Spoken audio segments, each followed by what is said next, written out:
bagi yang belum tahu ya, tidak menjerumuskan Jering itu seperti apa, itulah dia. Jadi dalam hatinya itu baik sekali. Jadi kalau saya mau cerita sedikit tentang Jering ya, dia baik sekali kalau untuk pertemanan. Walaupun memang ada konflik. Dulu kan pernah pas masih bisa dibilang office-nya Furious itu di Pajar, karena sering lihat Jering berkunjung. Pas kalau nggak salah pas album vinilnya yang desain apa? Desain biar dibuka vinilnya tuh pop terus up desain. langsung muncul.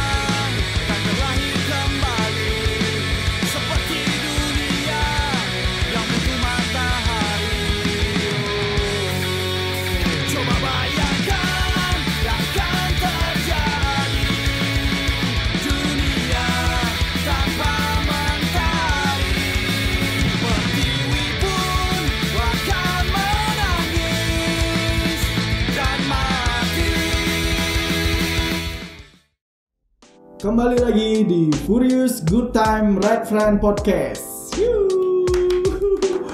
Setelah sekian lama udah ngatik, akhirnya kali ini kita ada di session baru. Session baru. Episode berapa Mas? Episode 16.000 kayaknya. Gencang gitu. Cepetin edit, cepet upload. Jadi biar nggak menjamur nanti Mas. Hari ini saya kedatangan tamu yang sudah lama tidak berjumpa. Tiba-tiba rambutnya sudah gondrong, menakar dengan penampilan yang baru, wajah baru. Please welcome the one and only Cops never stop. Gimana kabarnya lo, Top? Baik. Sehat. Alhamdulillah sehat. Selama pandemi ini kok bisa tiba-tiba gondrong nih? Emang ini nih ada yang kedua nih. Nah. Jadi ya nggak selalu identik ya, ketika orang gondrong itu berarti ada kehamilan itu kan. Jadi ya siapa tahu kan pandemi di Jumlah kan loh sudah kayak kurangnya nih kayaknya. Isi. Ngajar dikit kan kayaknya namanya. Nah sih, jadi memang sih selama pandemi ini memang ada niat udahlah daripada ribet ke sana kemari potong rambut, protokol kesehatan segala macam kan, takut deg-degan segala macam, mending udahlah biarin gondrong rambut ini. Atau juga akan mendukung istilahnya apa ya penampilan di karir juga sih Mang. Oh iya. Kan main musik rock kalau nggak gondrong nggak afdol istilahnya Mang. Jadi kok nggak misfit lagi? Misfit. Develop istilahnya. Kalau yang misfit itu namanya develop. Kalau mau develop, karena gini Mang ya. Sudah umur ya, faktor umur sih. Karena ada tugas sesuatu, jadi mendevelop kepuro itu mah agak aneh ada. Ada sangkut pautnya kepuro juga. Agak spiritual gitu. Ya kan sebagai sekian umur nambah pasti ada tanggung jawab lebih lah. Ya tahap pendewasaan juga lebih dewasa lagi. Lagi sibuk apa aja sekarang nih Pak Kop? Kalau masalah kesibukan ya seperti biasa Mas kita bilang tadi, karena orang tua sudah menjadi seorang pendeta, jadi idemku sulingke, jadi mesti ngiring sana kemari, kemudian ngiring dalam artian ngantar ya bahasa kasarnya, bukan ngiring bahasa Indonesia ya. Ngantar kemudian bukan nyungsung. Kemudian didaulat menjadi sekretaris pengurus di Persemetonan besar, jadi ada organisasi juga. Kemudian untuk mengisi istilahnya ada income segala macam, tetap ngerjain website, desain kecil-kecilan, tetap jalan. Kemudian ya sambil sekarang kan homeschooling, jadi guru juga jadi guru di rumah kayak gitu Bang. Ya itulah kesibukannya, jadi ngesak kan ya Manado corona segala macam. Terlalu sibuk ini. Kalau misalnya ada kesibukan kan pastilah kepikiran mang. Ya. Kepikiran, belum lagi kangen teman-teman kan. Iya. Belum lagi nanti dibilang dukung sama pemerintah gitu. Jadi ya manfaatkanlah waktu di rumah itu lebih produktif lah. Iya. Tapi band-bandan tetap kok. Band selama ini ya masih jalan. Kemarin kan bulan lalu sempat mah. Yang virtual konser ya. Virtual konser dengan konser.id. Jadi sebenarnya tawaran ada banyak masuk mah. Banyak masuk, kemudian kita rembuk lagi kemungkinan untuk diwujudkannya kapan. Terus itu kan nggak sekedar tampil mah ya, tapi harus ada konsep promonya apa, momennya apa. Jadi yang kemarin baru terrealisasi cuma ada di konser.id. Terus rencana sih kalau dari informasi dari Febri bulan Oktober itu ada, cuma karena pandemi ini selalu dinamik mah berubah terus ya, dari izin aturan dari pemerintah juga berubah-ubah. Ya, jadi terkadang apa yang kita rencanakan 2 bulan 3 bulan sebelumnya kadang-kadang ini bisa nggak ya bulan depan terrealisasi seperti itu. Ya mudah-mudahan sih nggak ada arah melintang ke depan. Jadi rencana kita Oktober itu bisa kita wujudkan. Jadi virtual konser di beberapa tempat dengan beberapa band yang masih kita rahasiakan, dan ya sehingga para band lover dan penikmat musik lainnya bisa menikmati karya terus. Tetap ada karyanya lah. Betul. Nah, kan selama masa pandemi ini kok banyak bisa dibilang teman-teman yang usahanya nggak jalan segala macam. Gini aja deh, kita sebagai anak band nih, karena gue anak band maksudnya Pak Kom juga anak band. Band apa kan? Band apa? Lawak. Frontman orang nyuruh percaya gak band kini gitu. Band-bandan. Nah, kan besar banget dampaknya dari sementara sebagian teman-teman kita tuh emang penghasilannya dari ngeband itu sendiri. Jadi kru panggung juga seperti itu, berarti ada ketergantungan satu sama lain kan. Iya. Kalau dalam bandnya Pak Kop, PBK itu bagaimana mengantisipasi, maksudnya para personil biar tetap ada masukan dari band di masa pandemi ini, entah aktif dengan jualan merchandise atau kayak tadi virtual konser kan ada tiketnya. Ada tiketnya. Jadi kira-kira gimana tuh? Yang kita lakukan di personil band Painful by Kisses maupun The Bruce ya sama-sama keep kontak melalui WA. Jadi komunikasi itu tetap ada. Tetap berkarya berarti ya, maksudnya tetap jarak jauh. Jadi kalau di PBK nih kita ngomongin konsep next album seperti apa justru di WA. Jadi ada beberapa draft yang sudah kita kerjakan terpisah, Mang. Jadi untuk drum kan mungkin kita bisa ngetik sementara waktu untuk draftnya ya pakai drum MIDI dulu. Tapi gitarnya itu benar-benar diseriusin sama si Darmo Kumis di rumah. Kemudian untuk posisi Doni sementara waktu masih istirahat, Mang, karena Doni sebelum corona pun dia sudah mengalami masalah di istilahnya ada sakit. Kemarin saya lihat yang di virtual konser itu bukan Doni tapi Rahlana kru yang Doni.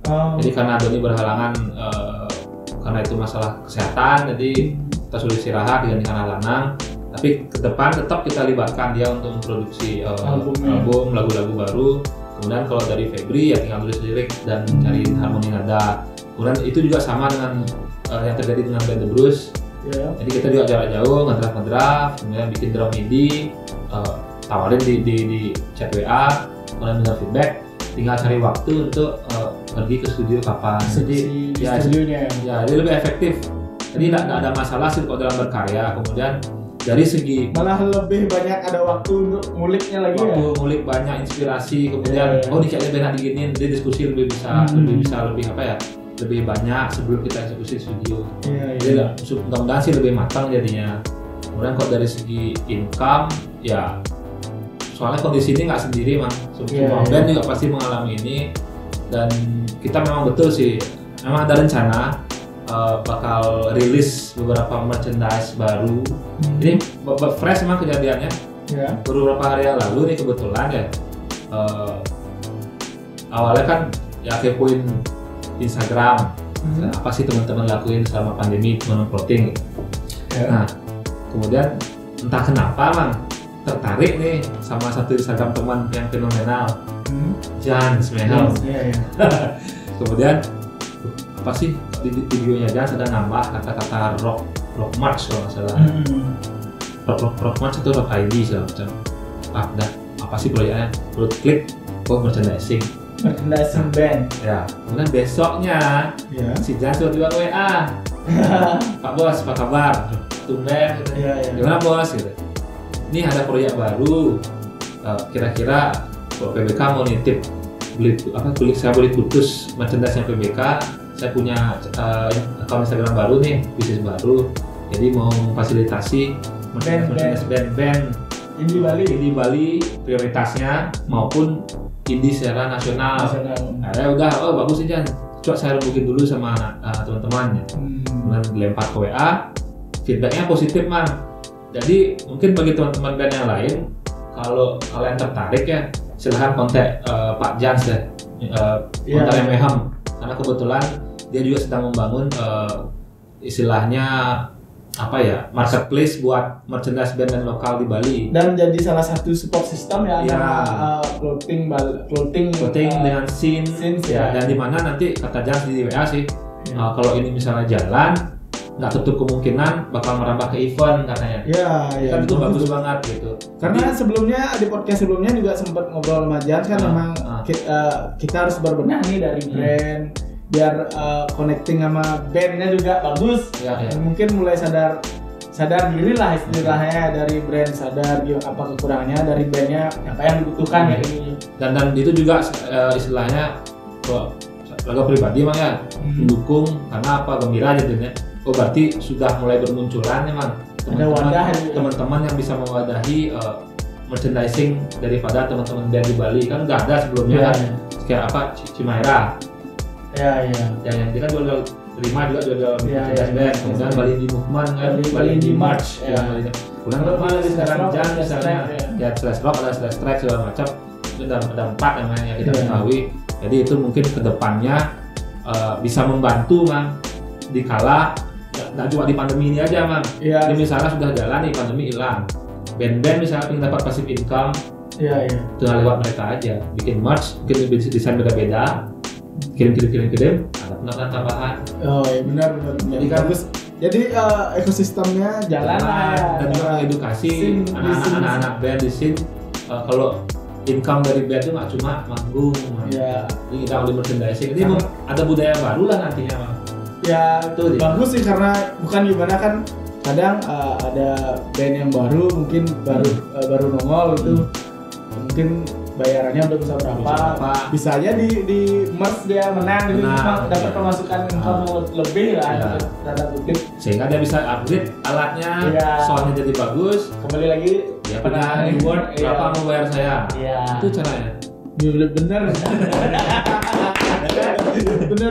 Pak Kop. Nah, ngomong-ngomong band nih, Pak Kop, selama pandemi ini kalau latihan band itu tetap seminggu sekali atau berapa bulan sekali? Kalau latihan sih nggak mungkin ya mang ya zaman pandemi sekarang, kecuali memang kayak kemarin persiapan konser virtual. Baru kita notice studio latihan, siapin studionya, disinfektan semua segala macam, terus kita latihan. Tetap protokol ya tetap. Selesai itu ya kita di rumah latihan lagi, mulai lagi. Dalam artian perihal pandemi ini ya teman-teman sekalian, gimana nih pandangan Pak Kop tentang pandemi ini? Virus ini memang ada, tetapi yang paling kurang ajar itu adalah politisasi dan ketakutan yang diberitakan itu yang agak parah sebenarnya. Virus ini memang ada, karena saya dapat informasi dari teman-teman juga yang sudah ada kena segala macam, dan yang rata-rata mereka fine-fine aja. Cuma note itu kan ini berpengaruh besar, seperti kalian boleh baca deh. Ini berpengaruh signifikan ketika ada 3 syarat gitu loh. 1 berpenyakit bawaan yang bergerak mah, misalnya jantung, diabetes, sama asma, paru-paru udah ada tuh, lebih parah lagi. Kemudian golongan umur lansia karena imun mereka lebih rendah. Kemudian yang terakhir kan anak-anak yang belum imun belum terbentuk gitu, atau kaum yang memiliki imun itu lebih bahaya. Selebihnya itu ya seperti yang dibilang lah, ini cuma sekedar kayak flu gitu loh. Iya. Jadi bukan saya ngajak teman-teman untuk menyepelekan, bukan. Tetap Ya, waspada harus, goblok jangan. Gitu. Iya. Jadi kita bedakan yang mana sih yang dibuat-buat ketakutannya, yang mana sih yang memang betul-betul oh ini masuk akal kayak gitu. Iya. Jadi apa yang disuarakan oleh teman-teman selama ini, bahkan sampai di penjara, salah satu teman saya ya, jadi itu memang ya benar adanya gitu loh. Kok bisa ada pihak-pihak yang ambil keuntungan? Iya. Bumi subur ini dia ada persyaratan gini-gini. Kan itu yang sebenarnya. Iya, dan itu nggak ruwet orang, jangan bikin ruwet lagi. Ayo kita sama-sama melalui ini gitu loh. Jangan lagi tambah nih orang bengkung tuh orang bengkung, sebenarnya konyang bengkung. Iya sih. Jadinya Biar nggak saling menyalahkan jatuhnya. Bener. Ada kan harusnya ada orang kelaparan ya kita kasih makan kalau kita punya. Kan gitu mah. Iya. Saling mengisi, saling support lah gitu bisa. Benar. Dan selain itu juga karena efek pandemi ini juga sangat terasa banget kok. Dari brand-brand sendiri juga ya mengalami penurunan yang drastis segala macam. Dan itu pun gimana ya bisa dibilang mempengaruhi banyak hal dalam ekosistem brand itu sendiri loh. Jadinya kita harus sangat ekstra lebih ekstra berusaha promo, apalagi sekarang daya belinya sangat turun loh. Dan kemarin kan menterinya udah ngomong tuh bakal resesi ya.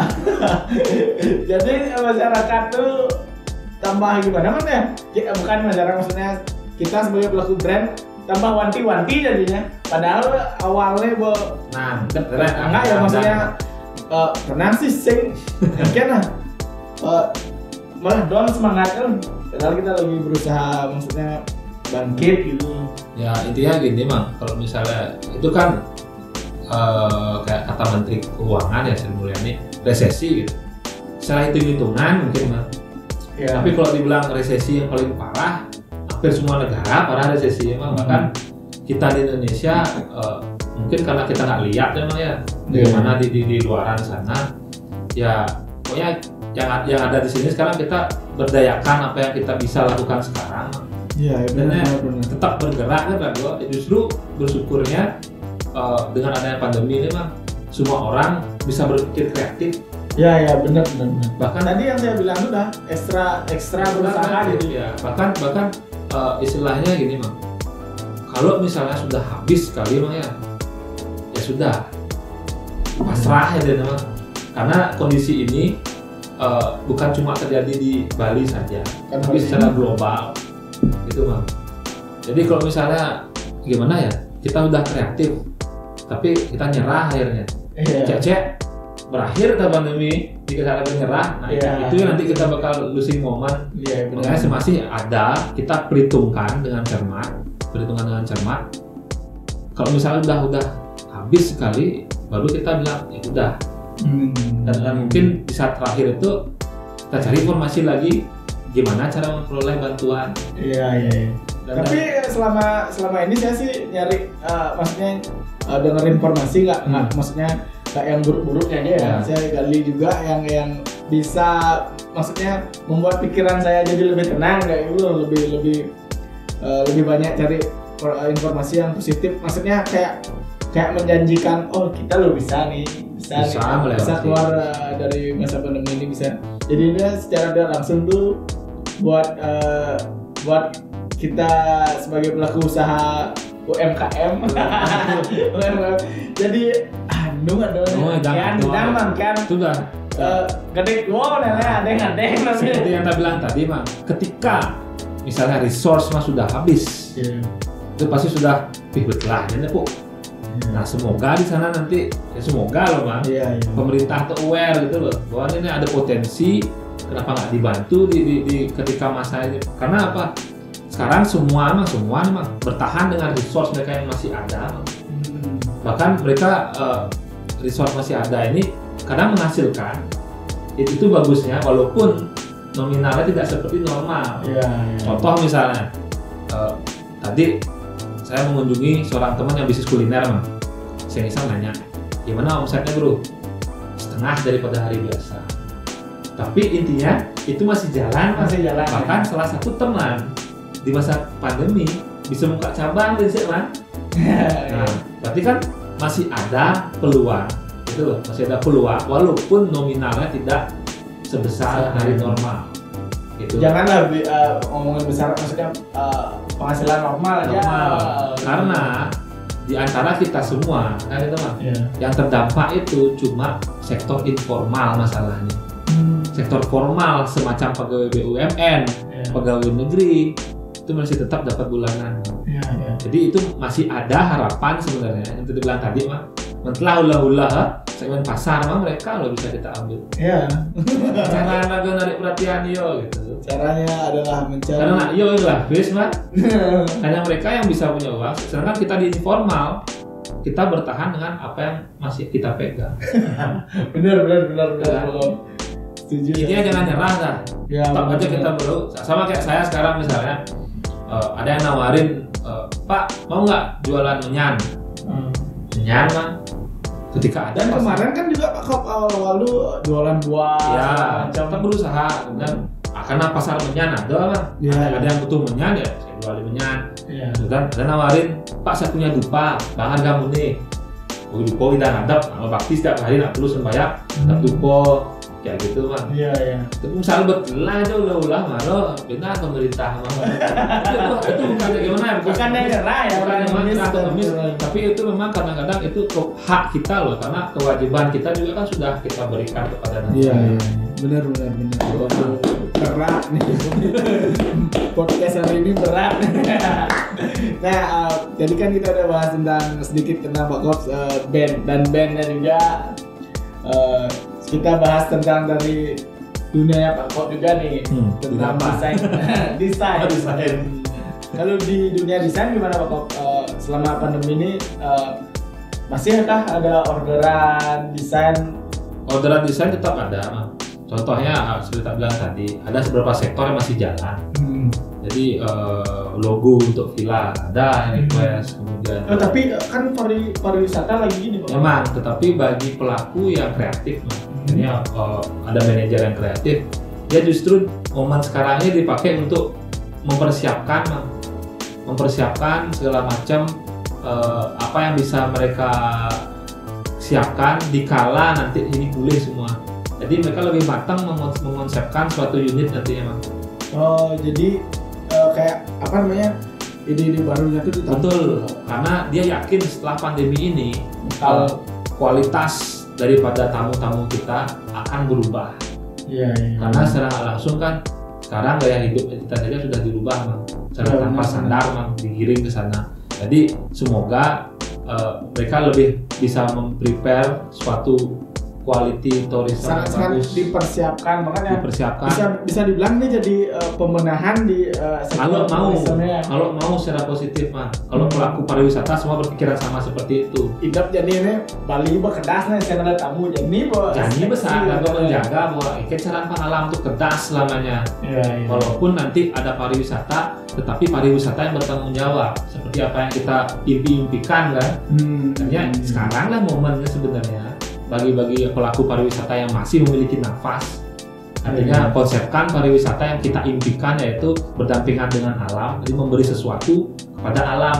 Kita kan selama ini kan setelah pandemi kan ada nyadar, sing rumah aja pariwisata kok, kalau nganggur bener, cari bet lah, pabrik menjadi villa, gimana cara mengembalikan. Akhirnya pelaku pariwisata yang mulai berpikir sustainable tourism zaman sekarang. Dan ke depannya, mai pariwisata nih dan sebenarnya ada hotel, ada sawah, saling berdampingan. Ada hotel, ada hutan yang ditanam. Ada hotel atau villa, ada hutan bakau yang ditambah. Itu kedepannya tuh seperti itu kalau mereka mau berpikiran sama. Jadi masih ada Mang orderan logo untuk unit villa, kemudian kan juga gini webnya, kemudian teman-teman yang istilahnya banting setir Mang, dari mereka di hotel memiliki skill bartender, mereka membuat minuman seperti ini. Ini kan kayak ini kan nyanyi mantap. Malah skill itu dia bisa bertahan selama pandemi seperti itu. Jadi kalau istilahnya masih ada pasar tertentu Bang, walaupun tidak seperti normal. Normal ya. Nah itu dah yang saya bilang, kita di Benar. bener silakan. Kita tuh dituntut ekstra kreatif, ekstra berusaha, dan gimana ya? Kayak ini dah contohnya kalau usahanya Bata, ya. Buat minuman tradisional yang dikemas ya lumayan menarik menurut saya. Dan ada bundling kan jaringan. Iya. Aku mana lagi? Ada t-shirt kita kolaborasi. Kudu ada mah. 160. Sold out berapa sih? Lagi beberapa ya, kayaknya lagi 6 pieces deh. Lumayan sih. Nah, kita disupport awal-awal disupport sama teman-teman terdekat dulu. Cuma ternyata dampaknya di luar teman-teman ada juga yang peminatnya itu. Ya. Jadinya itu udah karena mungkin salah satu dari usaha kita yang ekstra akhirnya membuahkan hasil sekarang.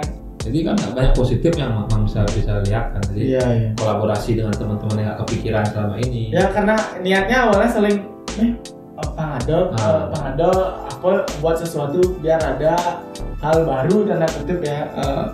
Walaupun nggak baru-baru amat. Nah, Kita kan mencoba namanya. At least kita membuat suatu ekosistem yang Iya. Intinya awalnya mau support sistem sama teman-teman, kebetulan yang pas diajak ngobrolnya jadinya project ini jalan gitu. Ya. Dan astagfirullah sisa lagi dikit dan mau hampir habis ya. Ya, syukurlah. Nah kan tadi udah bahas tentang desainnya Pak Kop. Selain desain villa-villa tuh, kalau desain apa namanya? T-shirt Dan atau gimana? nggak seperti dulu sih Mang. Berarti kan Waktunya kayak kurang ya. Soalnya saya tahu waktunya Pak Kop tuh kalau dikasih 24 jam kurang. Jamnya harus 30 jam. Soalnya multi talent banget nih. kadang bermimpi bisa menduplikasi diri dalam waktu bersamaan ada di tempat yang berbeda. Iya. Jadi kan mungkin bagi yang belum tahu kan selama ini beberapa tahun yang lalu saya memang terlibat di Furious. Ya, salah satu senior Apa? saya. Kan senior saya. Kalau Anda belum tahu, jadi sebelum saya bergabung tim Furious ada Pak Korps yang di tim Furious bersama Pak Twidi. Ya. Barulah berjalannya waktu rekrut saya dan teman akhirnya membentuk tim akhirnya sampai sekarang lah. Ya. Tapi walaupun udah nggak bareng sama Furious, kita tetap berhubungan baik. Ya. Tetap masih kadang dikasih masukan sama Pak Gop, ini kurang gini nih, ini maksudnya benang merahnya Furious ini dulu gini dan kita pun nerima, masih welcome sampai saat ini gitu loh. Ya, jadi dulu kan masih sibuk nih desain Furious segala macam, kemudian desain brand lain, tapi sering waktu banyaklah kemudian ilustrator baru-baru lahir kan. Ya, wah dulu kalau rata-rata pesan desain di Pak Gop. Jadi itu namanya perubahan zaman, seiring waktu, akhirnya sekarang mungkin agak berkurang, kan memfiltrasi juga sih. Karena Komang bilang tadi 24 jam nggak cukup, jadi Orang saya sendiri dulu sampai malam nungguin buat desain. Itu pun mesti ngantre kan. Dan saya sendiri pun ketika umur nambah ya, itu kondisi badan juga nggak bisa kayak dulu. Jadi mesti ada waktu buat istirahat. Kalau nggak ya duit dapat banyak, tapi akhirnya ujung-ujungnya ke rumah sakit buat apa gitu. Jadi lebih baik kita filtrasi aja.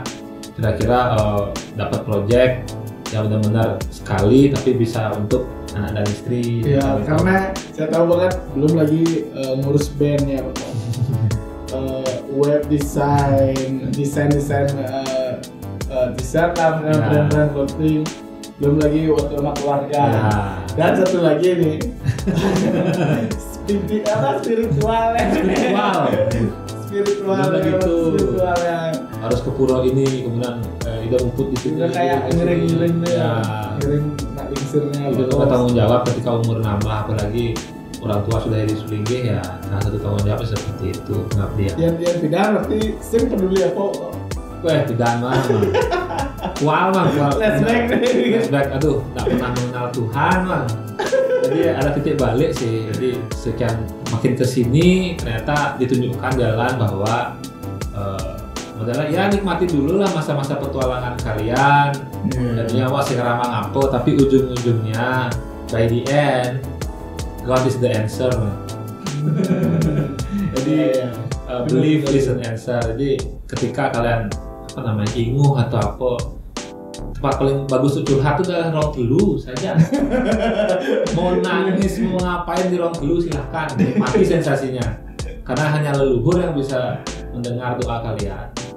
Kalau kalian cerita ke teman lah paling, nah sama muntul nanya minum jangan, atau karena kan teman gitu loh, nggak bisa ikut campur terlalu dalam ke urusan pribadi kita. Ya kadang kan ada hal yang tidak bisa. Terus makanya kalau sekarang ditanya tempat curhat yang paling bagus itu apa? Menjani jawabannya ya ruang teluh. Ngeri sekali. Tapi kan fakta man. Iya. Ujung-ujungnya semua kan berakhir di ruang teluh. Kan? Ini flashback sedikit Pak Kops.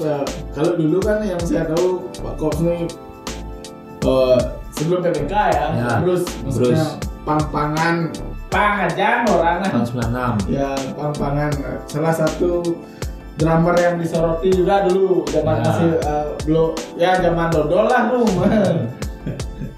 Gimana perbedaan band-bandan di masa itu sama sekarang gitu? Jauh beda signifikan Bang.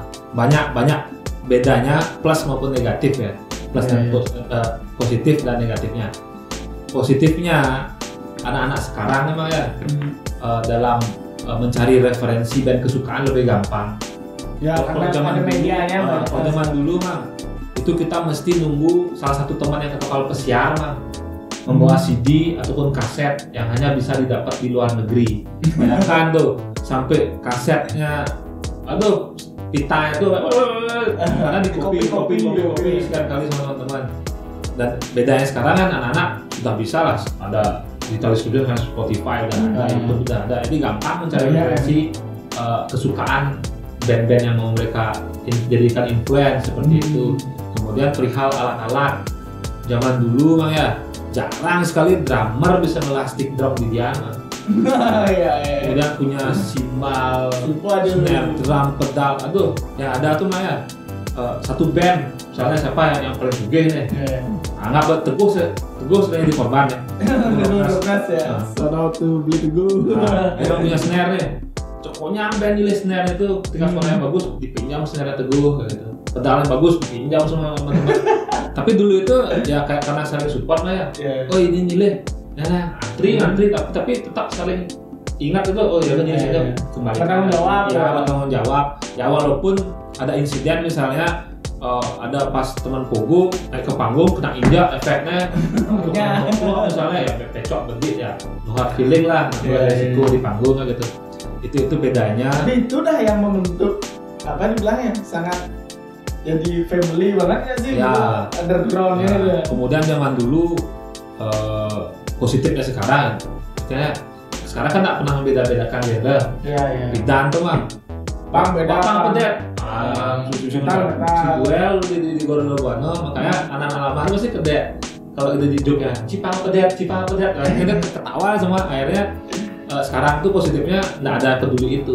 Jadi masih kita di musik underground saling support. Itu tuh beda ya.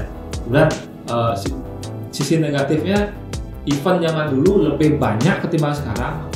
Dulu underground zaman dulu itu terorganize, bahkan di dalam Buano tiap minggu bisa ada konser dengan tiket 5.000. Apa tuh penyebabnya? Maksudnya sampai bisa buat konser seminggu sekali lah rutin dulu.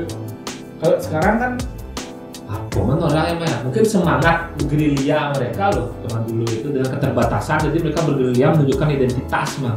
Mungkin itu yang menyebabkan. Kemudian radio pun tidak semua radio mau memutar karya-karya mereka. Tapi kok itu udah nggak bilang negatifnya, kok makin dipermudah sekarang, kok makin sedikit ada regenerasi. Harusnya kan dipermudah, lebih banyak harusnya muncul band-band yang baru-baru.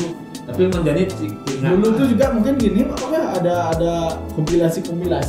Nah lebih aktif zaman dulu, walaupun itu kompilasi dalam artian kualitas rekaman ya Iya, masih iya. kurang. Kalau misalnya kan udah nostalgia. Kalau dibanding sekarang ya, cuma vibe-nya dulu yang dulu legend kan dulu Karena mungkin perbedaannya ya mungkin dirasakan oleh senior yang lain juga ya. Saya nggak merasa jadi senior, tapi ya teman-teman yang banyak kok teman-teman yang lebih lama di dunia underground itu semacam teman-teman di komunitas Bali Cops Grinder 1921 mereka yang tahu seluk beluk itu, dan mungkin teman-teman yang di PAN juga sama kan semacam Beli Jaya itu lebih tua juga ya, Roy Jihad juga orang lama.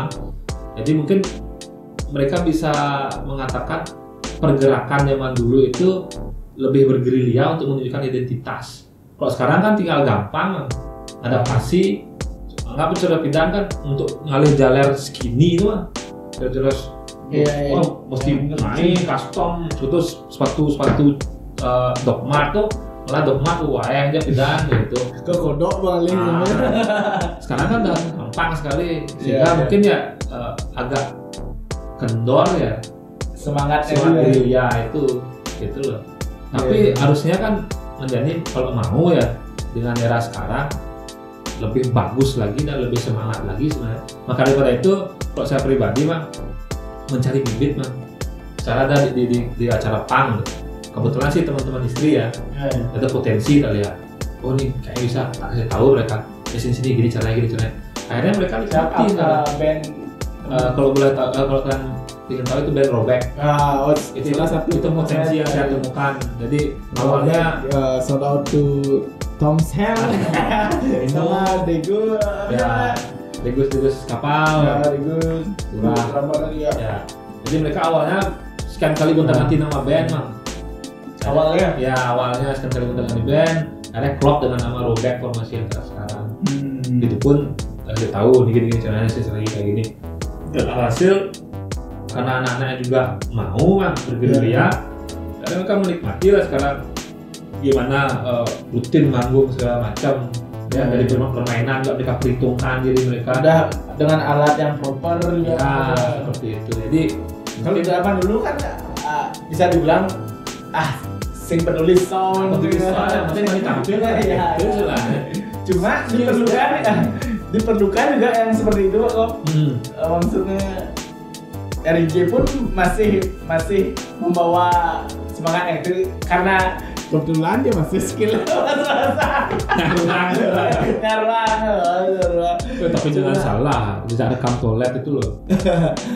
Tokoh deh. Jadi mungkin di setiap band mungkin harus ada yang istilahnya walaupun skill nggak ada, tapi vibrasi aura wibawanya dia tuh menjadi seorang yang bad boy itu harus ada kayaknya. Kalau JBK kan juga Pak Kok. Bad boy. Bad face lah, bad face. Sing lah. Ini orang bad boy. I'm not a bad boy, come on. Nah, tadi udah kilas balik tadi seputaran dunia underground yang old school. Saya mau nanya lagi Pak Kop tentang underground yang old school ya. Maksudnya zaman Pak Kop The Bruce dulu lah. Pengalaman terburuk apa yang pernah Pak Kop alami selama ngeband dengan The Bruce? Maksudnya zaman mungkin SMA, udah dari SMA ya The Bruce? Dari SMP SMP tahun 96 itu SMP kelas 1 udah mulai ngeband dengan formasi 3 orang. Pertama kali manggung di mana tuh Pak Kop? Kau tahu? Di acara ulang tahun Banjar di desa Samsam. Di mana tuh? Kerambitan. Di Tabanan. Saya helm, nak pakai helm dari Denpasar ke Tabanan. Boceng 3. Kamu doplang, karena kulit segini, kamu suatu tentara lah. Rambut moha. Bayangkan. Karena badan saya tuh kecil, jadi bisa nyempil di tengah-tengah. Garing 3. Jadi mengelabui setiap ada pos polisi kita bisa kelabui akhirnya. Akhirnya lolos sampai ke Samsam Tabanan. Nah, kembali lagi Bali Banjar loh. Bali Banjar. Pencapaian apa yang sudah bisa membuat Pak Kop nih ternyata ngeband nih, maksudnya goalnya ngeband tuh akhirnya tercapai tuh saat kapan ya? Maksudnya pencapaian dalam dari hasil ngeband segala macam. Pencapaian yang yang membuat Pak Kop puas nih bahwa aneh alih raga selama ini ternyata yang ngeband yang goalnya adalah ketika berhasil membuktikan kepada orang tua saya sendiri bahwa ngeband itu nggak buruk. Karena dulu mungkin banyak yang nggak tahu ya perjuangan saya untuk ngeband itu seperti apa. Jadi latihan band dilarang dulu. Kemudian stick drum dipatahin sebelum manggung. Ketika ketahuan ada manggung diunut. Serius? Sebelum manggung mecak-cak mang. Oh mecak-cak tuh. Wah jangan manggung kering-kering tawan di kampus unut saya nak berjagur lah. Pokoknya bagi orang tua saya anak band itu selalu terlibat narkoba dan minuman keras. Ya, Beranal batik seperti apa. Jadi dalam hati kecil saya waktu itu ngeband. Saya harus bisa buktiin ke orang tua saya bahwa anak band itu nggak buruk. Band itu adalah skill, bermusik itu adalah skill. Jadi itu nggak semua orang bisa bermain musik. Ya benar. Akhirnya ketika ada momen saya bisa memberi, ya walaupun nggak banyak ya, amplop hasil saya ngeband ke orang tua saya itu pengalaman main goal saya tercapai. Akhirnya Bu Pak, itu loh hasil saya ngeband. Seperti itu. Bukan sekedar maksudnya buang-buang waktu, bukan kegiatan yang tidak berguna ya. Jadi saya memberikan satu perspektif baru kepada orang tua saya yang old school bahwa anak band itu nggak selamanya terlibat dengan narkoba, nggak terlibat dengan alkohol ya. Walaupun saya kepergok pernah mabuk dan ditampar. Jadi yang namanya sosialisasi kan maksudnya sosial. masih muda juga kok. Tapi kan istilahnya semabuk-mabuknya saya nggak pernah buat ribut di luar. Saya ingat jalan pulang dan bisa responsibility gitu. Ya bertanggung jawab. Ya, kalaupun mabuk berat saya nelpon Pak Bu saya nggak bisa pulang, saya ingat di rumah hadirin seperti itu. Jadi orang tua nggak khawatir seperti itu. Nanti harus ya seperti itu kita jadi suara anak gitu. Kemudian ya seperti saya bilang main goal saya waktu itu ya bisa memberikan amplop hasil saya manggung. Hasilnya ketika adik saya ingin mengikuti jejak saya di musik, dia nggak ada larangan. Jadi dia nggak ada larangan sama sekali untuk bermusik. Ya, karena udah dilihat kakaknya, sosok kakaknya tuh, ini loh, belinya mungkin terinspirasi dari kakaknya. Jadi orang tua tuh, Dan satu hal lagi orang tua saya paling takut pas saya pakai tattoo. Kamu tatuan kok? Nah, belum. Kalau mau flashback tuh si Jering pernah dinasihati dulu. Masih ingat saya. Dan Dede pun masih ingat sampai sekarang. Dede gitu. Kan Dede kan panggilannya Gede. Dede jolas nah. Debang panak bu tattoo cerede. Jadi cengar-cengir tenang bu. Pokoknya saya nggak bakal nyuruh koplet ini untuk bisa pakai tattoo. Saya ingin biar ada salah satu teman saya yang berbeda satu itu dia Jering. Jadi ketika bagi yang belum tahu ya tidak menjerumuskan Jering itu seperti apa, itulah dia. Jadi dalam hatinya itu baik sekali. Jadi kalau saya mau cerita sedikit tentang Jering ya, dia baik sekali kalau untuk pertemanan. Walaupun memang ada konflik. Dulu kan pernah pas masih bisa dibilang office-nya Furious tuh di Ajar. Karena sering lihat Jering berkunjung. Pas kalau nggak salah pas album vinilnya yang desain biar dibuka vinilnya tuh pop up langsung muncul gininya SID. Ya pas itu. Pas itu saya juga ada di sana lagi ngerjain apanya Furious gitu. Terus ada Jering juga. Orderlah pizza, pizza tuna. Ya dulu bagi-bagi kan. Terus Raga saya kenal ya. Bro, ini pizza. Oh ya beli. Benar Raga bisa Raga sebenarnya lah. Saya juga semua Raga lah sebenarnya. Kakuan ini order.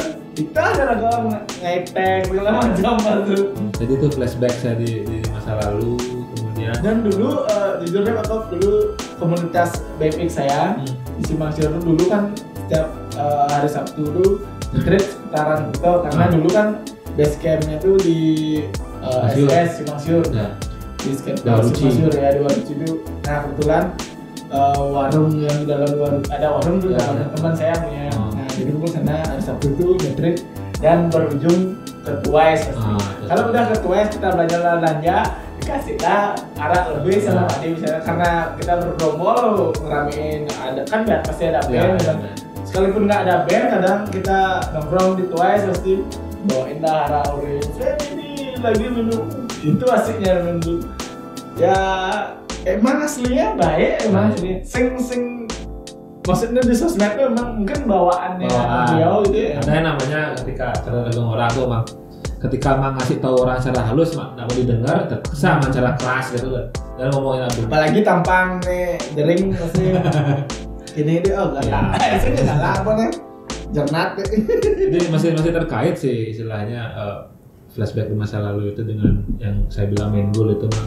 Jadi itulah main goal saya ketika bisa membuktikan pada orang tua bahwa dari ngeband itu ada hasil, dari ngeband itu nggak ada merubah anaknya menjadi lebih mau kak dulu ya nggak selamanya seperti itu. Dan saya juga mengajarkan pada orang tua saya bahwa tato itu nggak buruk. Iya. Terbukti dari teman-teman dekat saya banyak tatoan yang masih mau mendengar nasihat orang tua, orang temennya gitu. Benar itu. Nah, kan tadi udah flashback tentang masa lalu dan undergroundnya seorang Pak Kops nih kan. Kalau sekarang kan saya lihat kesibukannya juga lebih arah ke spiritual gitu. Mungkin ini yang ditunggu-tunggu penonton juga sisi lain dari Koplet. Kan banyak yang nggak tahu juga. Iya. Mungkin kalau Pelover beberapa ada lah yang ada mungkin pernah ketemu di pura. Kalau kalian tahu ya, Koplet ini sangat senang banget cerita tentang sejarah dan spiritual. Jadi kalau kalian mau nanya apapun, konsultasi apapun Koplet tahu jawabannya. Bukan tahu tapi mencoba membantu. Tapi maksudnya yang diomongin itu ada beberapa benar dan masuk kayak gitu loh. Sisanya kan tergantung pendengarnya.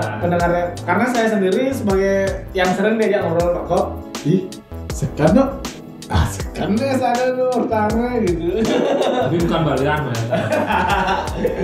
Jangan balian tabrak atau pura-pura balian. Balian kan dia kan banyak sekarang. Banyak sekali. Ngubaran kan. Nah istilahnya gini teman-teman. Jadi kebetulan kan semenjak orang tua diprosesikan sebagai seorang sulingih, jadi ada tanggung jawab baru yang mesti saya sekeluarga emban gitu. Jadi saya cari tahu bagaimana sih tanggung jawab ketika rumah yang dulunya dibilang perumahan biasa berubah menjadi grill. Apa saja yang mesti dirubah, apa saja yang tidak berubah. Jadi ternyata setelah kita pelajari, laksanakan, banyak salah kaprah ternyata di masyarakat awam ya. Dan itu yang kita berusaha luruskan.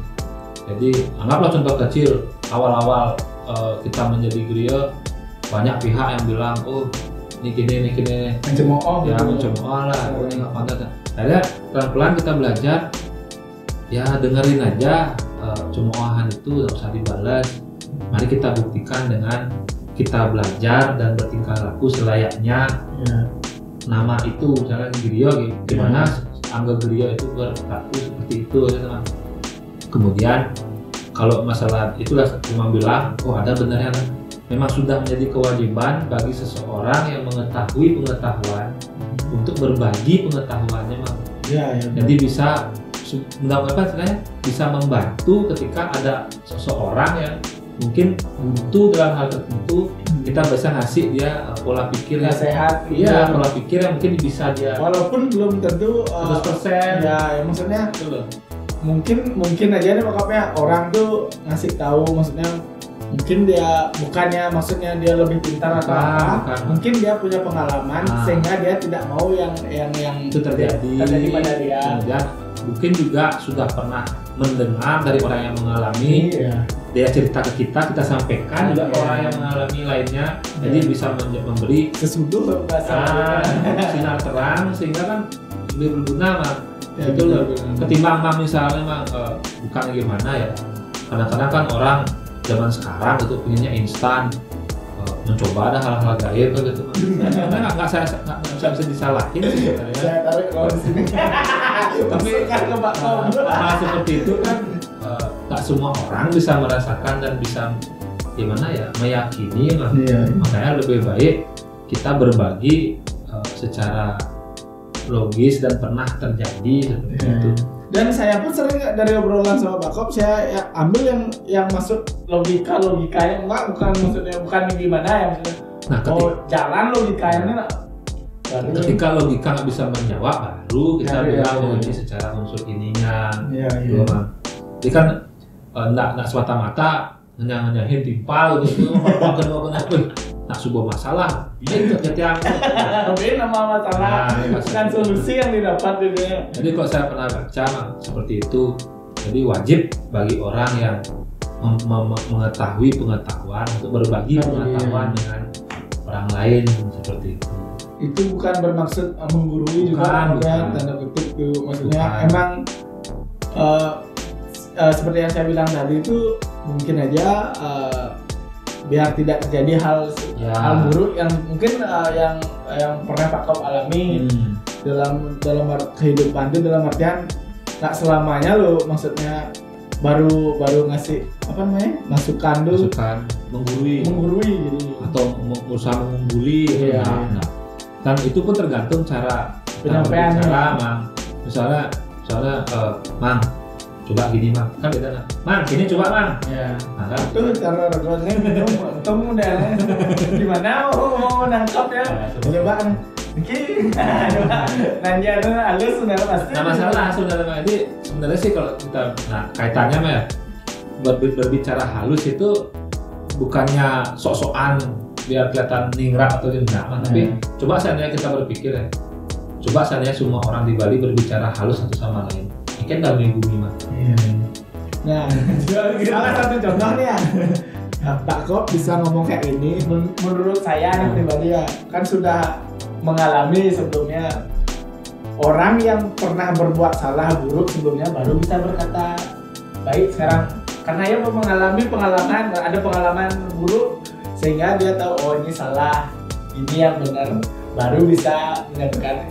Dan cara jadi Nutruno nurari kok nyidang turun malu waras lekat wah sekan memang ngalih gaya di dia ngalih gaya di dia kalau itu saya tahu Bang. Bukan bermaksud yang kadang-kadang saya punya pemikiran ya pemikiran pribadi saya kok benar maksudnya yang diomongin baik dan benar cuma saya gini aja loh. Apakah sudah dia lakukan? Sudah dilakukan dan sudah mengalami nggak bisa karena seperti saya bilang balik lagi yang dibilang orang kadang memberitahu itu karena dia sudah mengalami hal buruk sebelumnya sehingga bisa menunjukkan ini loh jalan yang baik kayak ini. Jadi jadinya kalau saya lihat mau gaya po pangasanan hidupin keluarga gimana baru yo bisa maksudnya dipertanggungjawabkan lah gitu lah statement atau omongannya kayak gitu. Kalau menurut saya pribadi ya berat ya. Makanya sebenarnya ya menjadi orang yang bijak itu berat. Jadi menjadi anak bijak itu ya bukan maksud saya menggurui atau gimana. Memang berat jadi orang yang berusaha bijak. Kadang-kadang orang bisa nolak, ya bisa ngomong kan, karena belum tentu yang tidak ngelakuin seperti itu. Atau coba apa nih posisi aku. Emang itu resikonya. Kadang pun udah berbuat baik. Wah, tidak lemone kene. Ya, itu udah saya bilang kembali lagi. Dia berbuat salah dan buruk. Jadi maksudnya tahu jalan yang baik. Jadi dia berubah. Nyobain balik serah salah dia bilang. Salah ya dia. Tapi kalau sekarang fenomena sekarang itu kan seperti Bang bilang itu banyak yang berusaha, tapi memang zaman seperti itu. Kalau baca lagi tekstual tentang hal itu memang seperti itu. Jadi orang yang berbicara benar dicibir, sedangkan banyak orang berpura-pura menjadi orang suci. Kalau baca tersebut tersirat di sana. Jadi hal yang terbalik dilakukan sekarang. Kayak dimanipulasi apa-apa yang berbau materialisme itu yang disanjung, Bang. Sedangkan orang yang benar-benar tahu lebih banyak diam. Dia hanya memberitahu ketika ada orang bertanya. Itu sebenarnya. Dia belum tentu nak ngomong itu nak blog. Gitu. Dan belum tentu juga orang yang berbicara banyak itu orang pintar. Omongannya berisi. Seperti itu. Jadi mungkin kaitannya seperti kamu bilang benar spiritual bukan dalam artian woi nyusun ini enggak. Tapi kalau tanggung jawab kepada Tuhan, pasti semua orang akan mengalami di masa-masa dia berkeluarga. Semua memiliki tanggung jawab yang sama. Meragam Mawak Bali pasti tanggung jawab yang sama di bidang itu. Karena ada kepala keluarga, harus bisa membimbing anak-anak. Karena kulturnya orang Bali sendiri. Ya, harus ada pembimbing di keluarga seperti itu. Ya mau nggak mau, kita harus belajar juga menjadi orang tua yang bijaksana dengan cara itu bertukar pikiran, banyak membaca. Jadi bisa lah kita menentukan sikap. Gitu loh. Karena zaman seperti sekarang cek adanya benar, cek adanya ini saru gitu loh. Tapi Rangga sendiri, maksudnya saya sendiri senang gitu kok ngobrol sama orang-orang yang lebih tua misalnya. Entah itu obrolannya buruk atau baik, karena menurut saya itu jadi pembelajaran pada saya pribadi. Oh, ini tuh pindahan again dan berbuat salah ya. Kayak gitu loh. Jadi Rangga harus biar tidak seperti itu ya. Kalaupun Anda terjerumus, Anda sudah tahu clue-nya oleh lebih baik mengalami ketimbang tidak pernah mengalami tapi di akhir kata mengalami. Wah betul bang. Sudah pikir tak bermasalah gue lewat mengarut mengalami. Kayak benar pasti itu yang marot selamat ya gitu. Benar. Ya, seperti itulah kurang lebih. Wih, sangat berat sekali podcast kali ini ditutup dengan arah berat apa ini kan ya? Spiritual ini. Conservation spiritual. Ya. Tapi dalam artian yang ringan ya, dalam artian yang masih bisa di nalar logika ya. Benar. Thank you Pak Kop ya udah sama-sama berbagi cerita di podcast Good Time Reference-nya Furious. Ya, dan saya juga di akhir kata minta maaf jika ada perkataan saya yang mungkin tidak berkenan di hati teman-teman yang menonton. Saya minta maaf. Ya benar Pak. Adinya formal gitu. Ini nama. Ya benar. Ngomong atau tersinggung, saya minta maaf, betul minta maaf kalau misalnya salah. Dan buat Furious ya semoga podcast kedepannya makin bagus ya, dari masih belajar sih sound, video dan segala macam. Jadi biar lebih banyak hal positif yang bisa Furious lakukan loh. Iya benar. Konsep dulu kan support music, extreme sport. Iya. Konsep nah. art ya. Kan itu konsepnya. Ini salah satu artnya seperti ini. Iya. Jadi sound system, video. Dan masih saya terapkan kok sampai sekarang yang kita obrolan terus kita dari awal membentuk Furious. Dan info terakhir juga saya juga akan memulai 2020, 2021 saya akan memulai membuat personal brand sendiri. Ya, nanti pasti kita support lah. Ini semoga bisa menambah meramaikan perkancahan. Jadi dulu Pak Kops ini punya Kops Never Stop-nya emang udah menjadi sebuah tagline dan brand pribadinya Pak Kops. Cuma ya lagi kendala mungkin waktu dan kesibukannya ya berkeluarga. Karena saya tahu masa transisi saya akan masuk di Furious itu masa transisinya Pak Kops baru berubah berkeluarga dan juga maksudnya Rincinya Pak Kops baru meninggi gitu pasti ya. Jadi saya tahu prosesnya dulu. Ya, thank you Pak Kops ya sudah hadir. Thank you. See you next episode.